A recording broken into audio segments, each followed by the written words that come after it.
আজকে আধানের বন্টন বা শেয়ারিং অফ চার্জ এই টপিকটা নিয়ে আলোচনা করব। তার আগে গতকালের ক্লাসে আমরা বিভিন্ন ধরনের ধারক সম্বন্ধে জেনেছিলাম।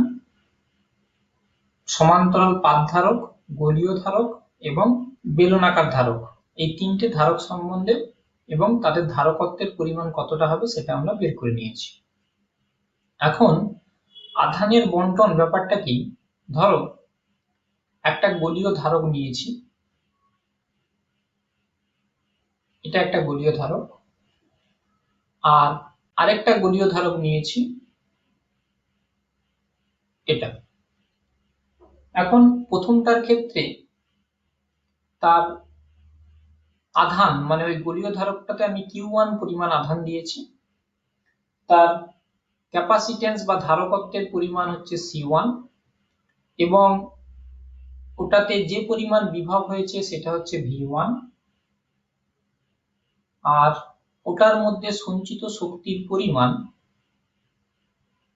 E1। সিমিলারলি দ্বিতীয় যে ধারকটা নিয়েছি বা গোলকটা নিয়েছি, তার মধ্যে যে পরিমাণ আধান সঞ্চিত আছে সেটা হলো তোমার Q2, ধারকত্ব C2, এর বিভব V2 এবং যে পরিমাণ শক্তি এর মধ্যে সঞ্চিত আছে সেটা হচ্ছে E2, প্রথম কন্ডিশন। এরপর আমরা করছি কি, এই দুটি ধারককে একটা পরিবাহী তার দিয়ে যুক্ত করে দিয়েছি। এখন পরিবাহী তার দিয়ে যুক্ত করার আগে ওই দুটো ধারকের বিভব কিছুটা ছিল এবং সেই পরিমাণটা এই সূত্র ব্যবহার করে করতে পারি, Q1 বাই ওটার ব্যাসার্ধ যদি R1 হয় তাহলে R1 R V2 equals to K2 Q2 by R2, এটার ব্যাসার্ধ R2 ধরে নিচ্ছি। অর্থাৎ এই দুটো সমীকরণ থেকে আমরা বলতে পারি যে একজনের বিভব অন্যজনের বিভব অপেক্ষা বেশি হবে। বেশি হলে কি হবে, উচ্চ বিভব থেকে নিম্ন বিভবের দিকে কি হবে না তড়িৎ প্রবাহিত হবে। এখন প্রশ্ন হলো যে এই আধান কতক্ষণ ধরে, এই আধানের প্রবাহ কতক্ষণ ধরে চলতে থাকবে। সেটা হলো যে যতক্ষণ দুজনের মধ্যে বিভব সমান না হয়ে যায়, অর্থাৎ অন্তিম কন্ডিশনে কি হবে না দুজনের বিভব হয়ে যাবে সেম, সেটাকে আমি ধরছি V। আমরা ক্যাপাসিটরের যে ডেফিনেশন শিখেছিলাম সেই ডেফিনেশন অনুযায়ী আমরা বলতে পারি যে Q1 is equals to C1 V1, Q2 is equals to C2 V2। এটা আমরা ক্যাপাসিট্যান্সের ডেফিনেশন থেকে জানি। তাহলে এটা ঘটনা ঘটার আগে, ঘটনা ঘটার পর অন্তিম যে বিভব হয়েছে সেটাকে আমরা লিখতে পারি এরকম করে, দেখো লক্ষ্য করো, V is equals to Q1 dash by C1 is equals to Q2 dash by C2। Q1 dash R Q2 dash কি না, যখন তাদের মধ্যে আধানের পুনর্বন্টন হয়ে গেছে, তাদের বিভব সমান হয়ে গেছে, সেই সময় প্রথম গোলকটাতে Q1 dash পরিমাণ আধান সঞ্চিত হয়েছে আর দ্বিতীয় গোলকটাতে Q2 dash পরিমাণ আধান সঞ্চিত হয়েছে। ধারকের সূত্র অনুসারে আমরা যখন কাজে লাগিয়েছি তখন এই সমীকরণটা পেয়েছি। এখন এই সমীকরণ থেকে কি বলতে পারি, এই দুটোকে এক জায়গায় নিয়ে নিচ্ছি, Q1 dash by Q2 dash is equals to C1 by C2।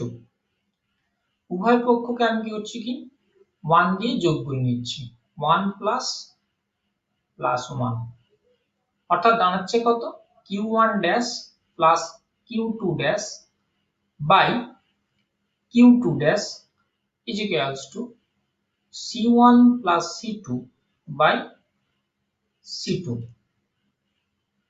অর্থাৎ Q2 dash is equals to আমি কি বলতে পারি C2 by C1 plus C2 into Q1 dash plus Q2 dash কে আমি কি লিখব Q1 প্লাস Q2। কেন? কারণ আধানের সংরক্ষণ সূত্র কি বলা হয়েছে দেখো ভালো করে লক্ষ্য করো, এই দুটো সিস্টেম কি আইসোলেটেড সিস্টেম, এই দুটো মিলে যদি সিস্টেম তৈরি করি সেই সিস্টেমটা একটা আইসোলেটেড সিস্টেম। তাহলে ওই আইসোলেটেড সিস্টেমে প্রথমে মোট যে পরিমাণ আধান ছিল পরেও আধানের পরিমাণটা সেম হবে, মোট আধানের পরিমাণটা, অর্থাৎ এই পুরোটার পরিবর্তে আমি এখানে Q1 প্লাস Q2 দিয়ে সাবস্টিটিউট করে দিলাম। যদি তোমাকে প্রশ্নে বলা হয় যে অন্তিম আধানের পরিমাণ কতটা হবে, যদি তোমাকে কেবলমাত্র আধান দেওয়া থাকে প্রাথমিক আধান, তাহলে সেক্ষেত্রে তুমি করবে কি এই সূত্রটা ব্যবহার করবে। আর সেক্ষেত্রে অন্তিম বিভব যদি V হয় ইকুয়ালস টু, দেখো এই যে Q2 ড্যাশ এর যে মানটা আছে এখানে যদি আমি সাবস্টিটিউট করে দিই কি আসছে C2 by C1 plus C2 into Q1 plus Q2 by C2। C2 কেটে গেল, অর্থাৎ দাঁড়াচ্ছে কত Q1 plus Q2 by C1 plus C2। তাহলে এটা হয়ে গেল তার অন্তিম বিভবের পরিমাণ। তাহলে তোমাকে দুটো প্রশ্ন আছে, আধান বণ্টনের পর ওই ধারক দুটোতে অন্তিম বিভবের পরিমাণ কতটা হবে এবং অন্তিম আধানের পরিমাণ কতটা হবে। একটু এখানে আরেকটা জিনিস লক্ষ্য করো, এটা হয়ে গেছে তোমার Q2 dash. Similarly Q1 dash যখন আমরা করব তখন এখানে কি করব C2 এর জায়গায় C1 দিয়ে সাবস্টিটিউট করে দেব। বাড়িতে চেক করে দেখবে অ্যানসারটা এরকমই বেরোবে। ক্লিয়ার?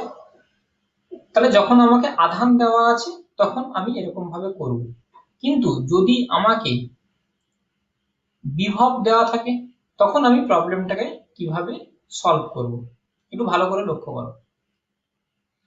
Q1 এর জায়গায় কি লিখেছি, Q1 is equals to C1 V1 R Q2 is equals to C2 V2, অর্থাৎ আমি Q1 এবং Q2 এর জায়গায় আমি V1 V2 দিয়ে সাবস্টিটিউট করব। ইকুয়েশনটা তাহলে কি দাঁড়াবে Q2 dash is equals to C2 by C1 plus C2, Q1 সমান C1 V1 plus C2 V2।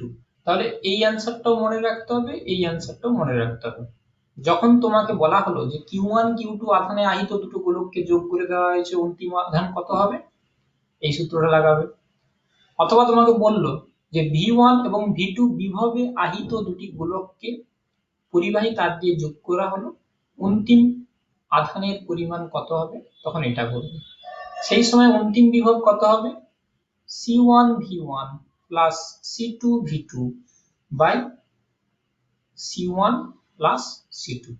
তাহলে এটা হবে তোমার অন্তিম বিভবের পরিমাণ। এই চারটে অ্যান্সারই মনে রাখতে হবে।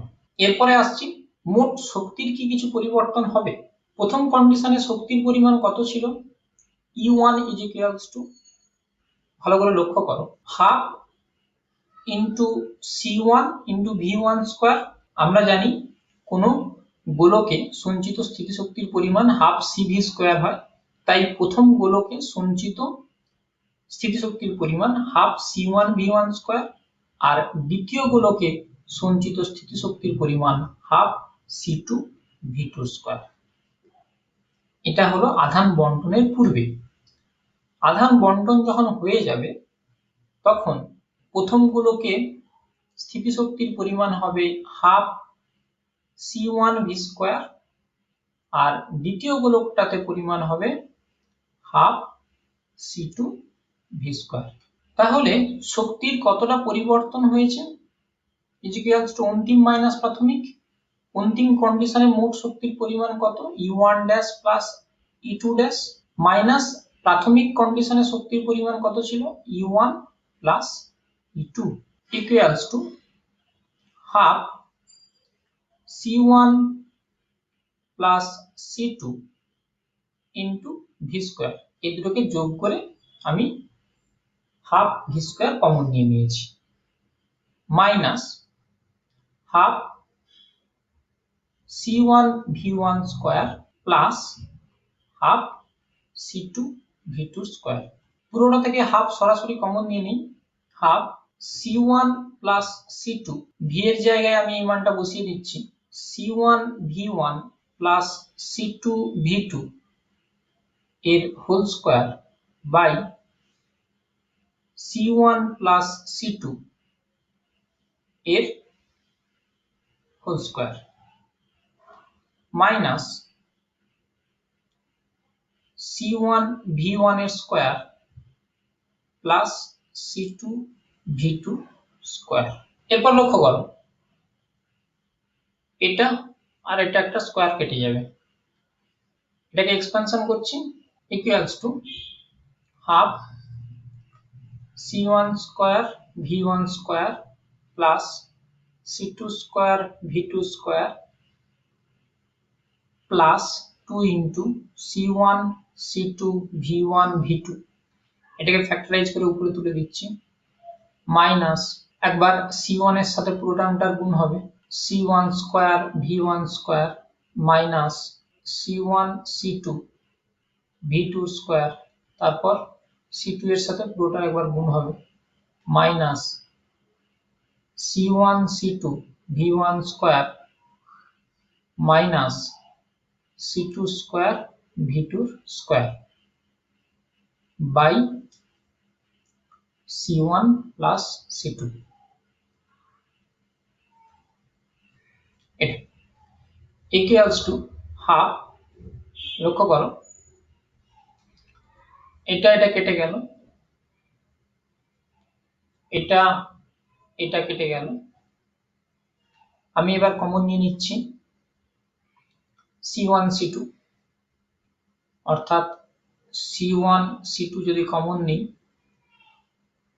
v1 square minus 2 into v1 v2 plus v2 square by c1 plus c2, অর্থাৎ দাঁড়াচ্ছে কি del E is equals to half c1 c2 by c1 plus c2 v1 minus v2 এর হোল স্কয়ার। এখানটা লক্ষ্য করো এই যে এই পুরো জায়গাটা থেকে এখানটা থেকে একটা মাইনাস কমন আসবে, অর্থাৎ তোমার বাইরে একটা মাইনাস চলে আসবে, মাইনাস, তাহলে del E is equals to এই অ্যান্সারটা দাঁড়ালো। তো মাইনাস সাইনের কি মানে?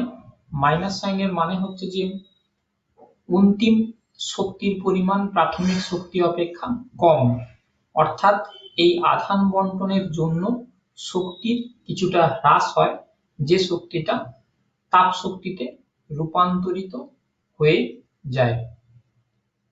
আর কত পরিমাণ শক্তি তাপ শক্তি রূপান্তর হয় তার পরিমাণটা হচ্ছে তোমার এটা। এবার ওই একই প্রবলেম যেটা গোলকের ক্ষেত্রে, গোলীয় ধারকের ক্ষেত্রে প্রয়োগ করা হয়েছে, আমরা যদি সমান্তরাল পাত ধারকের ক্ষেত্রে ব্যবহার করি। ধরো দুটো সমান্তরাল পাত ধারক দেওয়া আছে, একজনের সাথে অন্যজন সমান্তরাল সমবায়ে যুক্ত করা হয়েছে এবং প্রথমটাতে Q1 পরিমাণ আধান দেওয়া হয়েছে, বিভব ছিল V1 যুক্ত করার পূর্বে, ধারকত্ব C1, সিমিলারলি দ্বিতীয়টাতে যুক্ত করার আগে Q2 পরিমাণ আধান দেওয়া ছিল এবং বিভব V2 এবং ধারকত্ব ছিল C2। এরপর করা হয়েছে কি সমান্তরাল সমবায়ে একজনের পজিটিভ প্লেটের সাথে অন্যজনের পজিটিভ প্লেটকে আমরা যুক্ত করেছি। এখন যখন এদের মধ্যে আধানের পুনর্বণ্টন হবে, তারপর তারা একটা সাধারণ বিভবে এসে পৌঁছাবে, সেই সাধারণ বিভবের পরিমাণ আমরা ধরছি V। তাহলে আগে আধান ছিল Q1 প্লাস Q2, এই দুটো হলো তাদের মোট আধান, equals to C1V plus C2V। ভিটা হচ্ছে তাদের অন্তিম বিভব হলো। আচ্ছা, আরেকটা কি, যেহেতু এরা সমান্তরাল সমবায়ে যুক্ত আছে, এদের তুল্য ধারকত্বের পরিমাণ C is equals to C1 plus C2। সেক্ষেত্রে আমি V is equals to বলতে পারি Q1 plus Q2 by C1 plus C2 equals to C1 V1 plus C2 V2 by C1 plus C2। এই যে Q1 plus Q2 এর মানটা আমি এখান থেকে বসিয়ে নিয়েছি। কেন এরকম দুটো করে অ্যান্সার করছি? কারণ তোমার প্রবলেমে হয়তো দেওয়া থাকবে Q1 Q2 আধান দেওয়া আছে, V বলা নেই, তাহলে তুমি এই ইকুয়েশনটা দিয়ে সাবস্টিটিউট করবে। যদি তোমাকে বলা থাকে যে V1 V2 বিভব দেওয়া আছে কিন্তু Q দেওয়া নেই, তাহলে তুমি এই ইকুয়েশনটা দিয়ে সাবস্টিটিউট করবে। আর কি, যখন আধান বন্টন হয়ে গেছে, প্রথমটাতে Q1 ড্যাশ পরিমাণ আধান সঞ্চিত হয়েছে, আমরা জানি কি Q1 dash is equals two C into V। তো V এর মানটা তো আমরা এখান থেকে জানি, C বলতে এখানে C1, কারণ প্রথম ধারকটার ধারকত্ব C1, তাহলে C1 into Q1 plus Q2 by C1 plus C2 যদি তোমাকে Q দেওয়া থাকে। আর যদি তোমাকে V দেওয়া থাকে তাহলে তুমি কি রকম লিখবে, C1 by C1 plus C2 C1 V1 plus C2 V2 হয়েছে। এখানে একটা প্রসঙ্গ বলে রাখি, যদি প্লাসের সঙ্গে প্লাস প্লেট যুক্ত থাকে তাহলে মোট আধানের পরিমাণ এটা হবে, আর যদি প্লাসের সঙ্গে মাইনাস প্লেট যুক্ত থাকে তাহলে মোট আধানের পরিমাণ মাইনাস সাইন ব্যবহার করবে।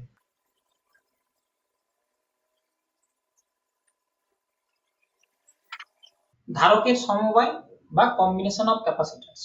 তোমরা যেমন রোধের সমবায় পড়েছো, সেরকম ধারকের সমবায় আছে।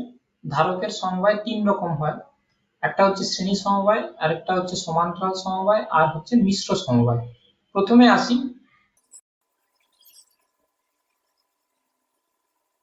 শ্রেণী সমবায়। একটা ধারক যার ধারকত্ব C1, তার সাথে ওই ধারকটির অপর প্রান্তে আরেকটা ধারক যদি যুক্ত হয় যার ধারকত্ব C2, তাহলে এই ধরনের সমবায়কে আমরা বলবো শ্রেণী সমবায়। শ্রেণী সমবায়ের ক্ষেত্রে ধারক দুটির মধ্যে আধানের পরিমাণটা সেম হয়, অর্থাৎ এটাতে Q পরিমাণ আধান যদি সঞ্চিত হয় তাহলে এটাতেও Q পরিমাণ আধান সঞ্চিত হবে। এইদিকে প্লাস Q, এখানে minus Q, plus Q, minus Q, এইভাবে হয়। আর এখানে বিভব আলাদা হয়, অর্থাৎ প্রথম পাতে বিভব পার্থক্য V1, দ্বিতীয় পাতের মধ্যে বিভব পার্থক্য হচ্ছে V2, এই দুটো। এখন আমাদের তুল্য ধারকত্ব বের করতে হবে।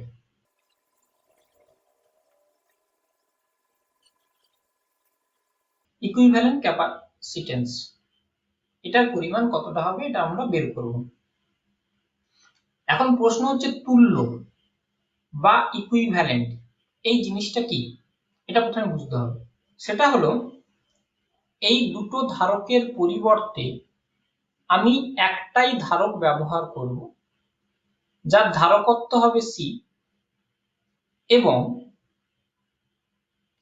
যদি Q versus V characteristic curve আঁকা হয়, কার এগেইনস্টে, A আর B এই দুটো বিন্দুর মধ্যে যদি বিভব পার্থক্য V হয় এবং এদের মধ্যে মোট যে পরিমাণ আধান সঞ্চিত আছে তার পরিমাণটা যদি Q হয়, তাহলে যদি দ্বিতীয় বা তুল্য ধারকের মধ্যে যদি একই বিভব পার্থক্য প্রয়োগ করলে একই পরিমাণ আধান সঞ্চিত থাকে, তাহলে আমি বলবো এই ধারকটাকে এই দুটো ধারকের তুল্য ধারক। আবার আমি কথাটা বলছি, ধারকের সমবায়ের মধ্যে বিভব পার্থক্য একটি নির্দিষ্ট বিভব পার্থক্য প্রয়োগ করলে তার মধ্যে যে পরিমাণ আধান সঞ্চিত থাকে ওই একই পরিমাণ বিভব পার্থক্য কেবলমাত্র একটি ধারকে প্রয়োগ করলে যদি ওর মধ্যে সঞ্চিত আধানের পরিমাণ একই থাকে যে কোনো কন্ডিশনে, তখন আমি এই একটি ধারককে বলবো ওই ধারকগুলি তুল্য ধারক এবং তার ধারকত্বকে বলবো তুল্য ধারকত্ব। অর্থাৎ দাঁড়ালো কি, এই দুটো প্রান্তে বিভবের পরিমাণ কত, V is equals to V1 plus V2, Kirchhoff voltage law, এখান থেকে এখানে বিভব পার্থক্য প্লাস এখান থেকে এখানে বিভব পার্থক্য is equals to এখান থেকে এখান পর্যন্ত বিভব পার্থক্যের যোগফল। এখন আমরা কি জানি, C এর ডেফিনেশন হচ্ছে C is equals to Q by V। তাহলে V is equals to কি, Q by C। একটু লক্ষ্য করো, তাহলে V1 প্রথমটার বিভবের পরিমাণ Q by C1, দেখো Q পরিমাণ আধান আছে, বিভব পার্থক্য V1 এবং ধারকত্ব C1, প্লাস V2 এর জায়গায় লিখতে পারি Q by C2। তাহলে কি বললাম, যে এই ধারকেও যদি আমি V পরিমাণ বিভব প্রয়োগ করি তাহলে ওই ধারকেও Q পরিমাণ আধান সঞ্চিত হতে হবে। অর্থাৎ আমি বলতে পারি কিনা দেখো তো, এই তুল্য ধারকের ক্ষেত্রে V is equals to Q by C, এটা হলো ওই মিশ্রিত ধারকের ক্ষেত্রে সমীকরণ, আর এটা হলো তুল্য ধারকের ক্ষেত্রে সমীকরণ। 1 আর 2 এই দুটো যদি তুলনা করি তাহলে কি পাবো, Q by C is equals to Q by C1 plus Q by C2, অর্থাৎ 1 by C is equals to 1 by C1 plus 1 by C2। এটা হলো শ্রেণী সমবায়ের তুল্য ধারকত্বের পরিমাণ। তাহলে শ্রেণী সমবায় কে আলাদা, V আলাদা। তোমাকে প্রশ্নে ভিটা বের করতে দেয় যে V এর মান বল। তাহলে দেখো এই কনসেপ্টটা আমরা কিরকম করে ব্যবহার করছি। আমরা জানি যে এই দুটো ধারকে একই পরিমাণ আধান সঞ্চিত আছে, তো Q is equals to বলতে পারি C1 V1 is equals to C2 V2। তাহলে এই দুটোকে এক জায়গায় নিয়ে নেই, V1 by V2 is equals to C2 by C1। এখন দেখো উভয় পক্ষের সঙ্গে যদি এক যোগ করে দিই তাহলে কি পাবো, V2 plus V1 by V2 is equals to C2 plus C1 by C1। V2 is equals to কি দাঁড়াচ্ছে তাহলে, C1 by C1 plus C2 into V1 plus V2। তো V1 plus V2 is equals to কি পেয়েছি, V। তাহলে এই হলো তোমার অন্তিম বিভব। কোন ধারকে, দ্বিতীয় ধারকে। তাহলে প্রথম ধারকে বিভবের পরিমাণ কত হবে, C2 by C1 plus C2 into V। এটা এরপর সমান্তরাল সমবায় বা প্যারালাল কানেকশন। দুটো প্রান্ত যে দুটো বিন্দুতে যুক্ত থাকে, অপর একটি ধারকের দুটো প্রান্ত যদি ওই দুই বিন্দুতে যুক্ত থাকে তাহলে এই ধরনের সমবায়কে আমরা বলবো সমান্তরাল সমবায়। এর ধারকত্বের পরিমাণ C1, এর ধারকত্বের পরিমাণ C2। সমান্তরাল সমবায়ে কে আলাদা হয় না, সমান্তরাল সমবায়ে আধানের পরিমাণটা আলাদা হয়। তোমরা ইলেকট্রোস্ট্যাটিক্সে পড়ে নিয়েছো যে দুটো বিন্দুর মধ্যে বিভব পার্থক্য, তুমি এখান থেকে এই দিক বরাবর যাও অথবা এখান থেকে এই দিক বরাবর যাও, যেদিক বরাবরই যাও না কেন বিভব পার্থক্যের মানটা প্রাথমিক এবং অন্তিম বিন্দুর উপর নির্ভর করে, পথের উপর নির্ভর করে না। অর্থাৎ বিভব পার্থক্য দুজনের ক্ষেত্রে কি হবে, একই হবে, এবং এটা Q1। এর তুল্য ধারকত্ব সেটা হবে এরকম, এবং সেটাতে কিউ পরিমাণ আধান সঞ্চিত আছে এবং তার দুই প্রান্তে বিভব অবশ্যই ভি হতে হবে, তবেই হবে এটা তুল্য ধারক, এবং সেটার ধারকত্বের পরিমাণ সি। এই যে ধারকের সমবায় আছে, এই ধারকের সমবায়ে মোট আধানের পরিমাণ হচ্ছে যে Q is equals to Q1 plus Q2। Q is equals to আমরা কি জানি, কিউ ইজ ইকুয়ালস টু জানি সি ইন্টু ভি, অর্থাৎ এখানে Q1 ইজ ইকুয়ালস টু হবে C1 ইন্টু ভি। বিভব পার্থক্য দুজনের ক্ষেত্রে একই, এবং Q2 is equals two C2 into V. এটা কার ক্ষেত্রে, এই ধারক সমবায়ের ক্ষেত্রে। আর এই ধারক থেকে কি বলতে পারি, এই ধারকে সঞ্চিত আধানের পরিমাণ যদি কিউ হয়, ওর ধারকত্ব যদি সি হয়, এবং ওর দুই প্রান্তের বিভব অবশ্যই ভি হতে হবে তুল্য ধারকের সংজ্ঞা অনুসারে। এটা আর এটা যদি একই হয়, অর্থাৎ দাঁড়াচ্ছে কি C into V is equals to C1 V plus C2 V. এখান থেকে বলতে পারি C is equals to C1 plus C2। এটা হলো সমান্তরাল সমবায়ের তুল্য ধারকত্ব নির্ণয়ের সমীকরণ। এখন দেখো, এই সমবায়ের ক্ষেত্রে আলাদা হচ্ছে যে তোমার আধান, তাই এই আধানের পরিমাণগুলো বের করতে দেয়। কিভাবে বের করব লক্ষ্য করো, এদের ক্ষেত্রে যেহেতু বিভব একই, আমি ভি ইজ ইকুয়ালস টু বলতে পারি Q1 by C1 is equals to Q2 by C2। এই সমীকরণ থেকে বলা যায় Q1 by Q2 is equals to C1 by C2। উভয় পক্ষের সঙ্গে এক যোগ করে নেই, Q1 plus Q2 by Q2 is equals to C1 plus C2 by C2। Q2 is equals to কি দাঁড়াচ্ছে C2 by C1 plus C2। Q1 plus Q2 এই পরিমাণটাকে টোটাল কিউ মোট পরিমাণ বলতে পারি, অর্থাৎ Q2 is equals to এটা।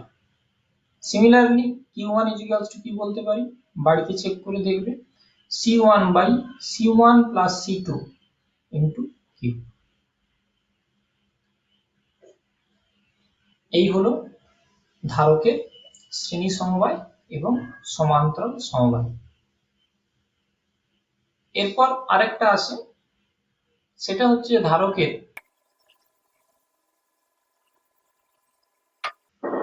মিশ্র সমবায়। মিশ্র সমবায়ের যখন প্রবলেম আসবে তখন তোমাকে শ্রেণী সমবায় আর সমান্তরাল সমবায় এই দুটোর কনসেপ্ট ক্লিয়ার রাখতে হবে।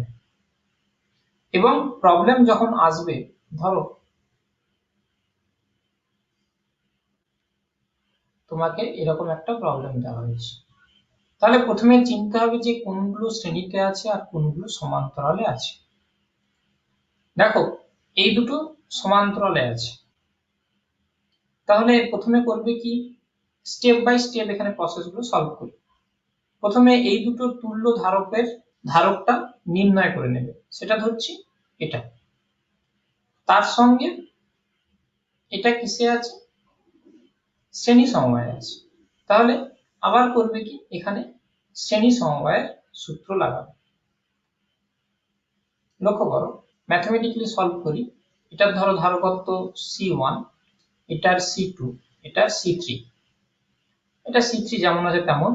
তাহলে এখানে যেহেতু শ্রেণী সমান্তরাল সমবায় আছে, তাহলে এটার ধারকের পরিমাণ আমি করে নিচ্ছি C4, এবং C4 ইজ ইকুয়ালস টু কত, C1 প্লাস C2 সমান্তরাল সমবায়ের সংজ্ঞা অনুসারে। এরপর দেখো C3 আর C4 কিসে আছে, শ্রেণী সমবায় আছে। তাহলে নেক্সট স্টেপে কি করব, শ্রেণী সমবায়ের সূত্র লাগাবো, এবং C5 ইজ ইকুয়ালস টু কি দাঁড়াবে, C3 C4 by C3 plus C4। ব্যাস, এই হলো তোমার অন্তিম ধারকের পরিমাণ। এইভাবে আমরা মিশ্র সমবায়ের প্রবলেম সলভ করি।